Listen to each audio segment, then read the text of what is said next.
What if death isn't the gentle release we've been taught to expect, but a trap? Carl Jung, one of the most brilliant psychological minds of the 20th century, came to believe that most souls don't move on when the body dies, not because they've been judged or punished, but because they simply can't let go.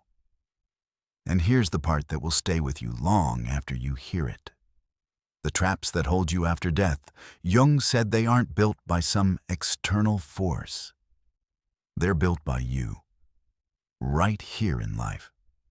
Every fear you ignore, every truth you bury, every piece of yourself you refuse to face. These become the walls of the prison you may one day find yourself in. Jung didn't come to this idea casually. He arrived at it through decades of studying dreams, myths, and the strange visions of those standing at death's door. And what he discovered is, as unsettling as it is liberating, the afterlife is not a destination someone else decides for you. It's a state you create for yourself. So imagine this for a moment. One day, you leave your body. You expect light peace, perhaps loved ones waiting for you.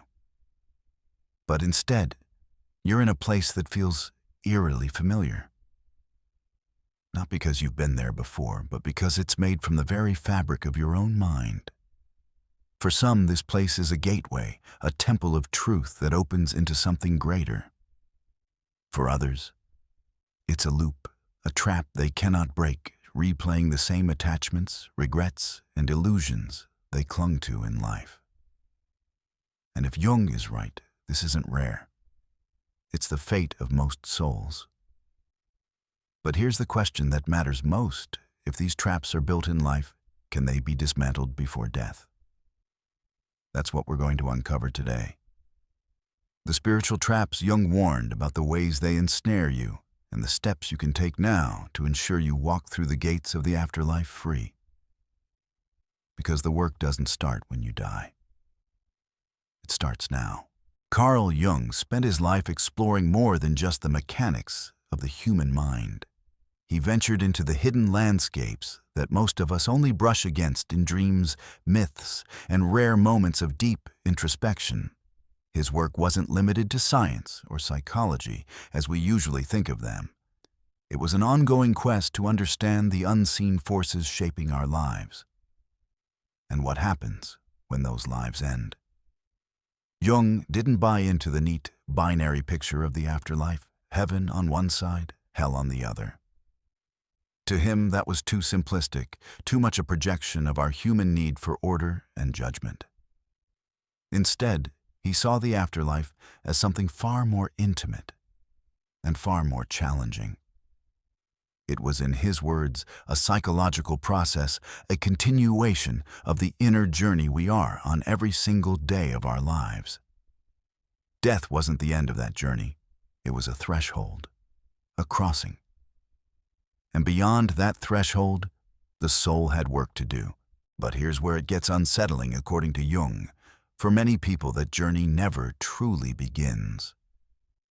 Not because some gatekeeper turns them away, not because they're cast into some fiery underworld, but because they become trapped.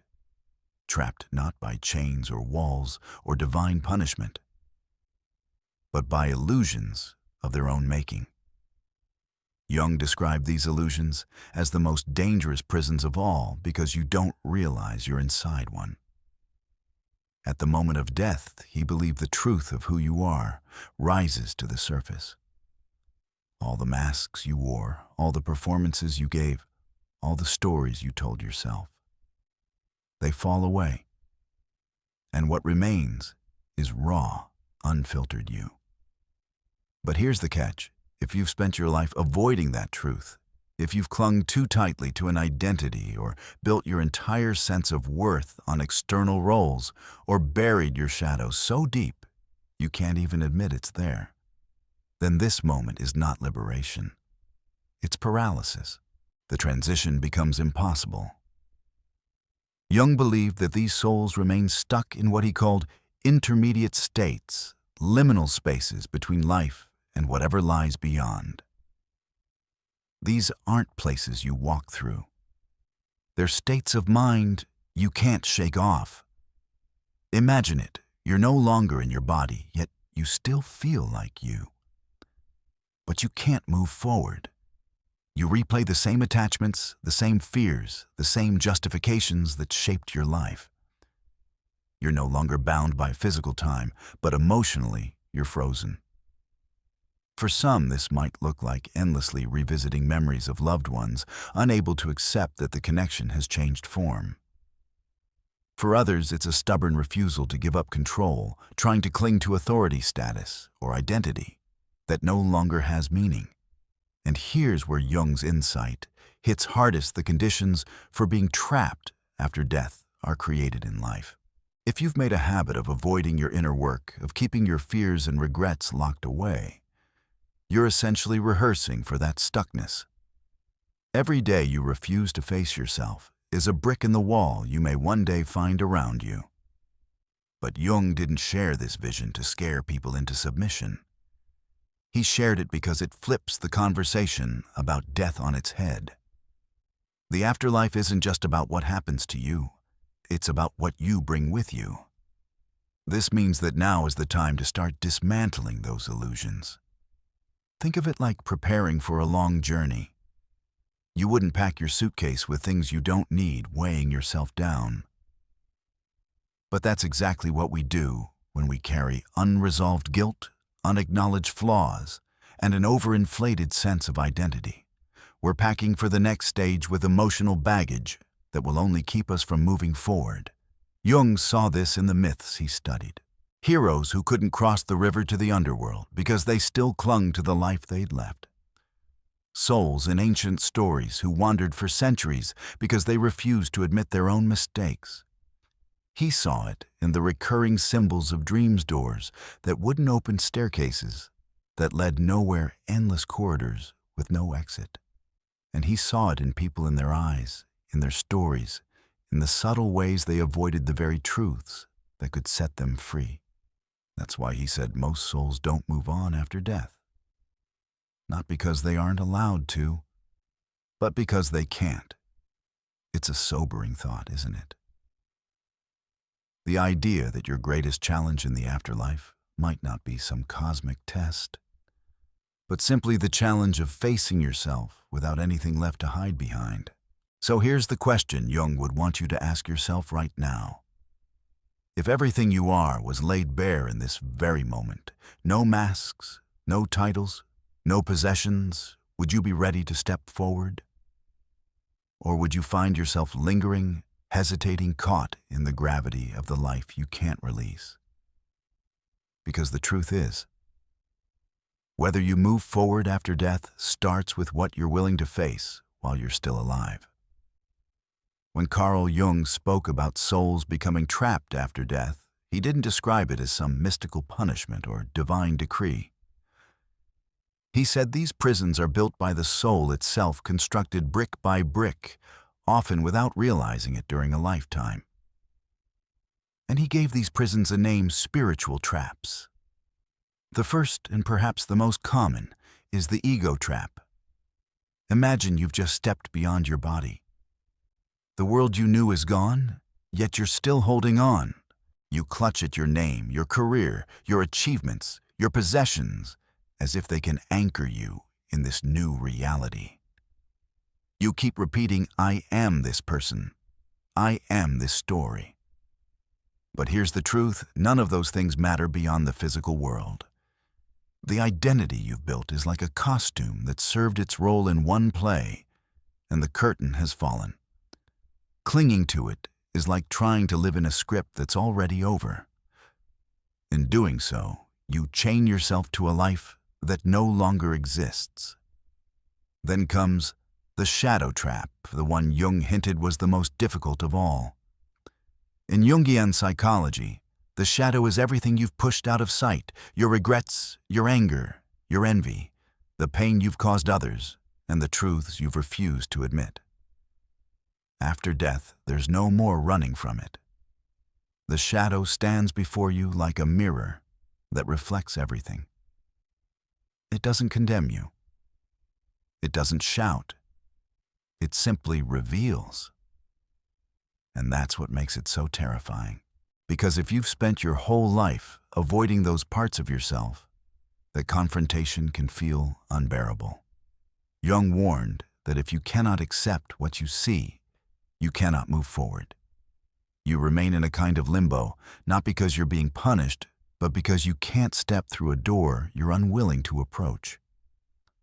The third snare is the attachment trap. This one doesn't come from ego or denial, but from love and longing. You stay bound to people you love, dreams you never completed, or even the comfort of the familiar. And love itself isn't the problem. Jung never suggested we shouldn't love deeply. But refusing to let go, refusing to release your hold, keeps you tethered to the earthly realm. It's like standing at the train station holding the door open, waiting for someone who will never arrive, while the train that could carry you forward waits in vain. And finally, there is the illusion trap, perhaps the most deceptive of them all. These are false realities your own mind creates to shield you from the raw, unfiltered truth. Jung described how some souls, instead of facing themselves, slip into self-made dream worlds. They believe they found peace, a beautiful place where everything is perfect. But in reality, it's just another cage one crafted from their own fears and fantasies. It's like being lost in a dream where nothing changes. It feels safe, it feels comfortable, but it's not real. And in that unreality, there is no growth, no forward motion. What's chilling about these traps is that they don't look like traps at first. The ego trap can feel like pride in who you were. The shadow trap can feel like self-protection. The attachment trap can feel like loyalty. And the illusion trap can feel like bliss. But Jung's point was simple. Anything that stops you from facing truth, the whole truth, becomes a barrier. And in the afterlife, there's no pretending your way past it. The real question is, how many of these traps are you building in your own life right now? Do you define yourself so tightly by your work, your roles, or your reputation that you'd be lost without them? Do you avoid looking at the parts of yourself that make you uncomfortable? Do you hold on so tightly to people or dreams that you can't imagine letting go? Or do you prefer a comforting illusion over a difficult truth? Because Jung's warning wasn't just about what happens after you die.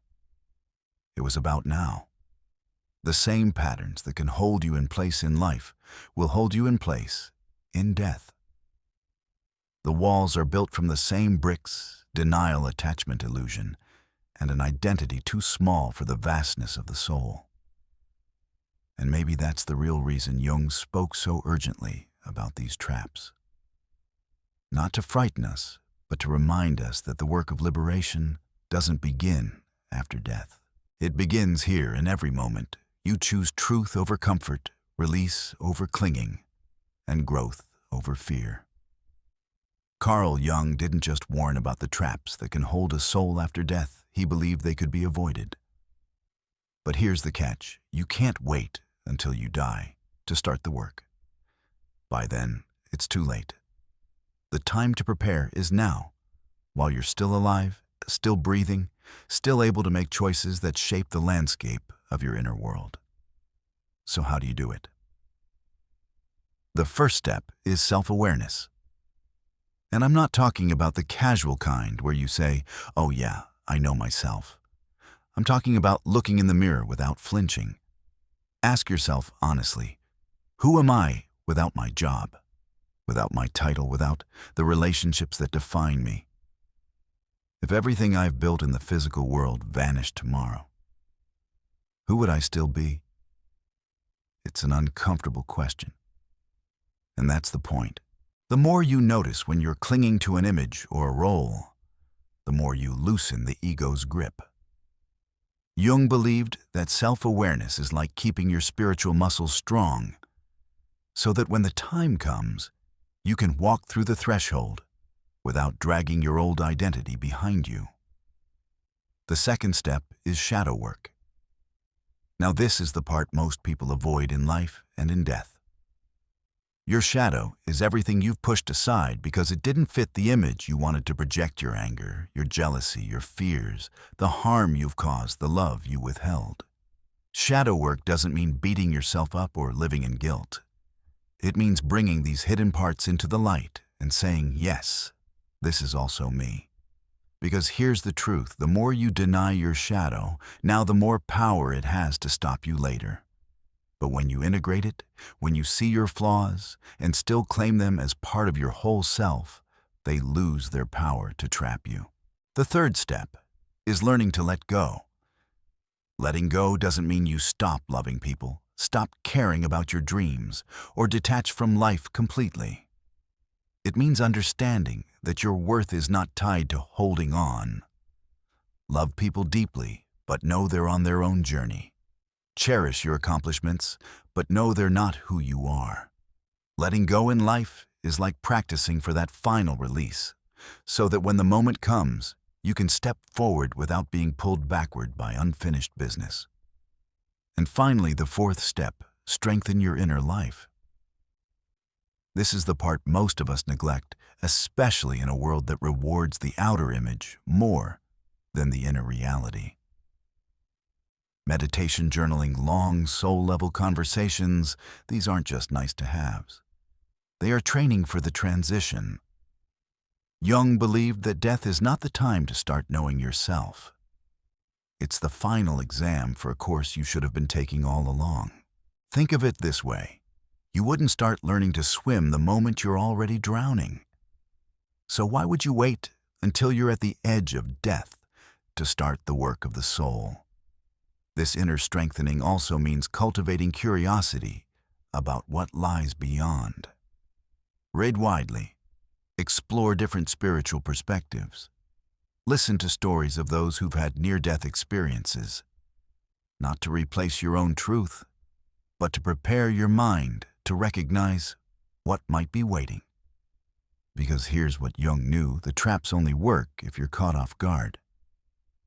Awareness turns the trap into a test, and a test can be passed. So ask yourself right now, what trap would catch me today? The ego trap, the shadow trap, the attachment trap, the illusion trap? And what is one step I can take today to start loosening its hold? The work isn't glamorous. It's not about instant results. It's about slow, steady transformation, becoming so rooted in your true self that when the final moment comes, nothing can hold you back. Jung's message is clear: the afterlife is not a mystery you solve when you get there. It's a journey you prepare for in every choice you make right now.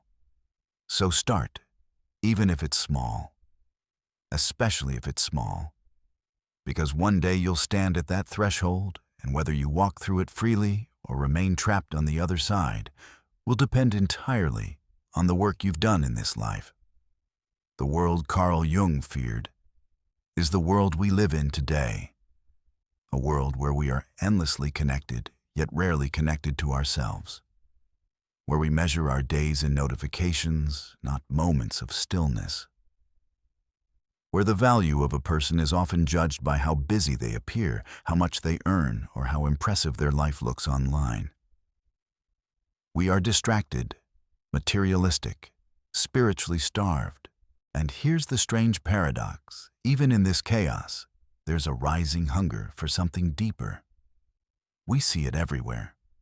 More people than ever are fascinated by what happens after death. Near-death experience accounts are racking up millions of views on YouTube. Documentaries about reincarnation are trending on streaming platforms.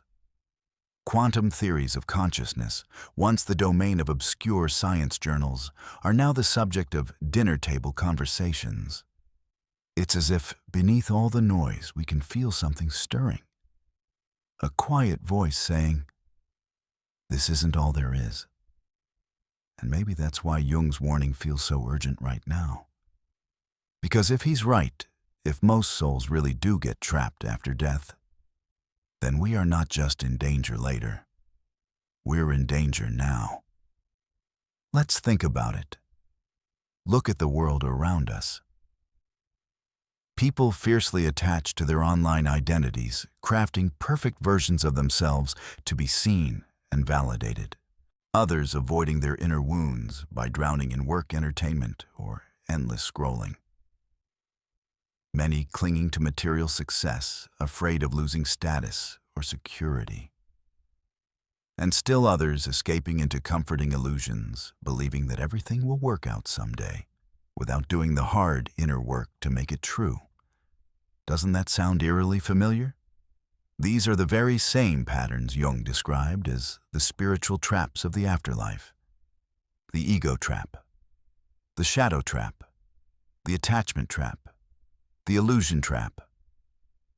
The unsettling truth is that these traps don't suddenly appear after we die.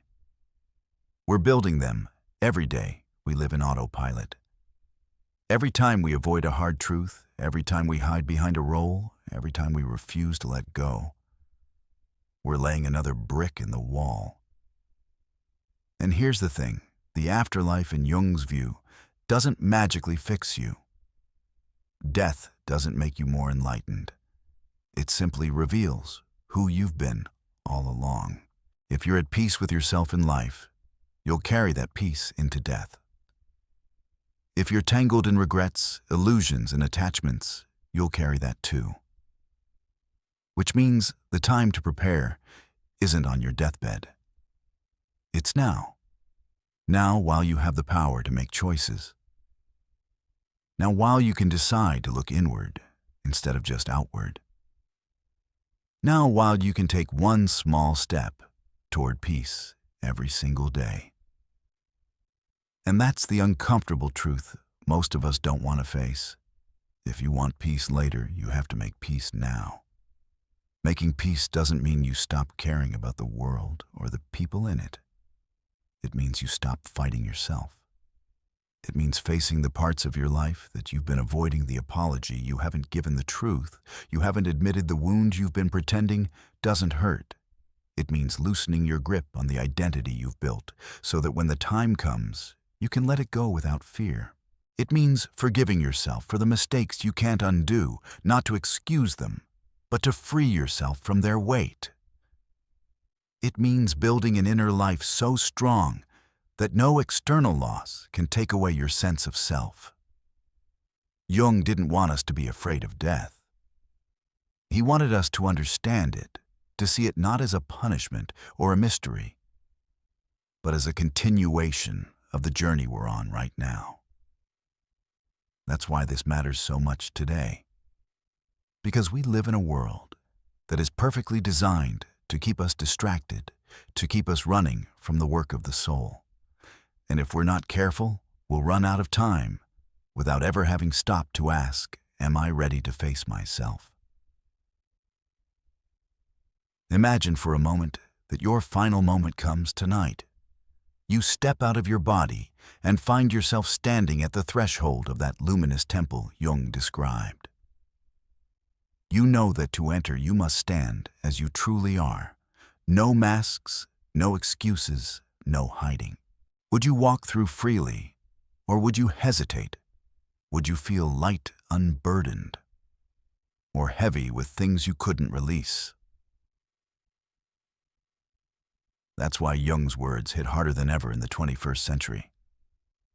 Because they are not just about death, they are about life, about the way we choose to live every single day. If you want peace later, you must create peace now. And that peace isn't found in more money, more likes, more achievements. It's found in knowing yourself so well and accepting yourself so fully that nothing can hold you back in this life or the next. So, the question isn't what happens after death. The question is, who will you be when you get there? So, when your moment comes, will you walk through the gates of your own temple with ease, your soul light and unburdened? Or will you find yourself standing at the threshold, frozen, unable to let go, watching the doorway to freedom while your own attachments keep you anchored in place? Carl Jung's message was simple, but it carried the weight of a lifetime's work. Death does not transform you into someone new. It does not instantly make you wiser, kinder, or more at peace. Death simply reveals who you've been all along. Pause, music softens, letting the words sink in. And that truth can be either the most liberating thing you'll ever hear, or the most sobering. Because it means the choices you're making right now, the way you handle your regrets, the way you face your fears, the way you love, forgive, and release, are shaping the version of yourself you will meet on that day. Not the image you show the world, not the role you play for others, but you. So I want you to imagine something. Imagine tonight is your last night on earth. You have one final chance to look inward without distraction, without noise. What part of your soul would you want to face without fear? Would it be the shadow you've been avoiding, the wound you've left unhealed, the love you've withheld? Or maybe it's the simple truth of who you are when there's nothing left to prove. It's not an easy question, and it's not meant to be. Jung didn't share his vision of the soul to comfort us with pleasant illusions. He shared it to prepare us to make sure we don't arrive at the threshold still carrying the weight we could have set down in life.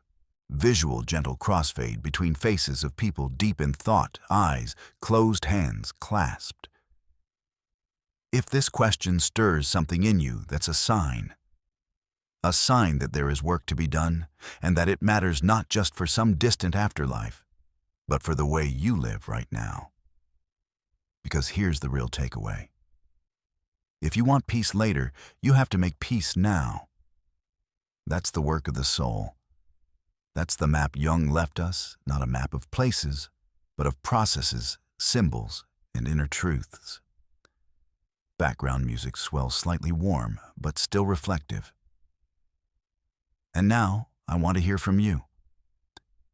If this was your last day, what part of your soul would you want to face without fear? Leave your answer in the comments. I read every single one, and your story might be exactly what someone else needs to hear. And if you want to explore more of Jung's hidden visions, more of the maps he believed could guide the soul beyond death, make sure to subscribe and turn on the bell. Because in the next video, we're going even deeper into the symbols Jung believed were not just signs in dreams, but guideposts for the soul itself, pointing the way through the great transition. Until then, may you have the courage to meet yourself fully, so that when your temple appears, you can walk through its gates without looking back.